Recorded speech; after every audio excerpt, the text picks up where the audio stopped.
nisso, João? Rapaz, qual é o problema aí? É a história da política, né? Amadeu, tem um vídeo que a prefeitura divulgou dessa solenidade, acho que de outra, na verdade, mas também foi ontem, na hora de fazer a foto na placa de inauguração. Aí já estava ali o Adolfo, o Robert e o doutor Pessoa, aí o Evandro estava de lado, aí o Robert, venha vereador, para tirar a foto, aí o... Gente, isso é por Ele conta vem. daquele episódio que o Pra não dar vereador Enzo problema, Samuel isso. destinou emenda para uma quadra, foi feita a inauguração e ele não foi convidado. Então agora Até o doutor Pessoa disse que foi uma falha e que ele ia corrigir, não é? Exatamente. Então, Então, isso aí é os um negócio que é vereadores, complicado. quem articulou obras na gestão passada e for ser inaugurado, tem que participar mesmo, é o E correto. eu acho que até a lei obriga que seja citado. De camisa azul aí na foto. Analista, me corrija aí se eu estiver errado, mas, por exemplo, no plano estadual, a lei obriga que conste na placa de quem foi a emenda, né? Inclusive tem uma lei que É uma obriga. lei aprovada. Tem uma lei aprovada. Eu acho que isso aí foi uma falha de quem deveria convidar, porque o cidadão destinou o recurso que é individual e botou lá. Tem que ser feito justiça, a César o que é de César. Olha Olha só, só. pessoa de camisa azul na foto e ele reforça o que ele disse. Vem contra ele de camisa azul. Eu quero todos, eu quero que venham, eu quero todos comigo. 50 tons de azul na foto aí.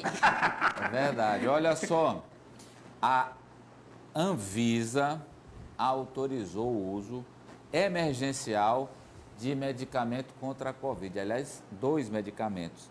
Um deles é aquele soro utilizado experimentalmente pelo Donald Trump, ex-presidente americano, quando ele estava com Covid. E aí os médicos testaram esse soro nele e deu certo. E agora eles estão buscando a certificação nos países e aqui no Brasil está ok. Portanto, podemos dizer, essa sim é uma medicação certificada cientificamente pela Anvisa como própria para quem contrai Covid-19. Acompanhe com Solange Souza. A Agência Nacional de Vigilância Sanitária aprovou a autorização para uso emergencial de anticorpos monoclonais, administrados em conjunto para o tratamento da Covid-19. A indicação dos medicamentos é para pacientes adultos ou pediátricos que tenham 12 anos ou mais, apresentando quadros leves ou moderados da doença, e para aqueles que possuem alto risco de progredir para formas graves da doença. Isso inclui pacientes com 65 anos ou mais, ou com condições médicas crônicas, como obesidade, doença cardiovascular, doença pulmonar, diabetes tipo 1 ou 2, além de portadores de doença crônica renal e hepática. Essas pessoas diagnosticadas com SARS-CoV-2 por teste laboratorial e ela está nesse grupo de risco, elas estariam aptas para receber a prescrição, se direcionar a um hospital e receber a infusão desse medicamento conforme a posologia que foi aprovada. Os testes em pacientes apontam que o medicamento é seguro, bem tolerado e sem efeitos adversos. A eficácia dos anticorpos continua a ser avaliada por meio de estudos em andamento.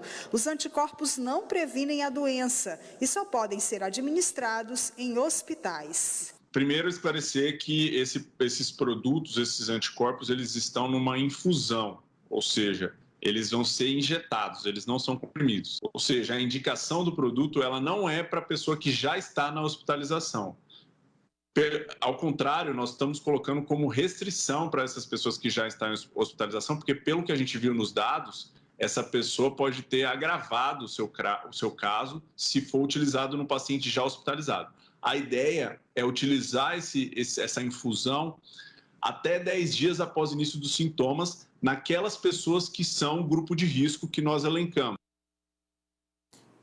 Então aí, com condições específicas e com aplicação exclusiva mediante a autorização médica, essa medicação pode ser usada e num tempo determinado, que são os primeiros 10 dias da contaminação até o aparecimento dos primeiros sintomas e antes da hospitalização. Ou seja, é para uma situação específica. Mas a ciência está dizendo, funciona para esses casos. Então, se funciona e não tem efeitos colaterais, que seja utilizada, repito, sempre com autorização médica. Amadeu. E a medicação aplicada em hospitais, Pois não, Apoliana? Pois é só pontuar, reforçar isso aí, que não adianta ir em farmácia tentar comprar essa Procurar medicação que e não tal. tem. Isso é ambiente hospitalar. E a segunda questão é que o paciente precisa ter um diagnóstico confirmado de infecção por Covid com amostra laboratorial. Então, não é só achar que está com Covid ou com Tem que ter um suspeita PCR, né? da... Isso, Não é a exatamente. pessoa que escolhe tomar o remédio, é o Isso. médico que decide e é caríssimo, $1.500, $1.300 uma dose. E mais um detalhe, como explicou o diretor da Anvisa, não é preventivo, não existe medicação preventiva para a Covid. Isso é um remédio quando você apresenta sintomas e o exame dá positivo. Certo, João Carvalho?